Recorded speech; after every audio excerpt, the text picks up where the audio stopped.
বুঝবো আমি একজন ভালো মানুষের মধ্যে একজন। আর জান্নাতে যদি যাইতে না পারি তাহলে আমি মানুষ হিসাবে একজন কলঙ্ক। এই নিজেকে মনে করে নিয়ে আহমদ ইবনে হাম্বল নিজের চিন্তা করে নিজের পেরেশানিতে এমন ভাবে জাঁকজমক পোশাক পরিধান করতেন না, রাস্তা দিয়ে এমন নিরিবিলি সাদা সিধা পোশাক পরে চলতে শুরু করেছেন। মাগরিবের নামাজ পড়ে মুয়াজ্জিন সাহেবকে যখন বলেছেন যে তোমাদের মসজিদে একটু থাকার মতো জায়গা করে দাও, রাতটুকু থাকবো, সকাল হলে ফজরের নামাজ পড়ে উঠে চলে যাব।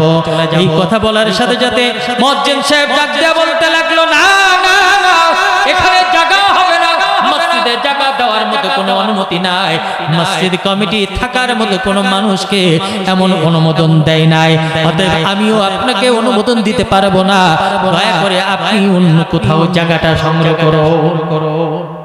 তালাশ করে নিন, খুঁজে নিন। ইমাম আহমদ ইবনে হাম্বল কোনো কথা না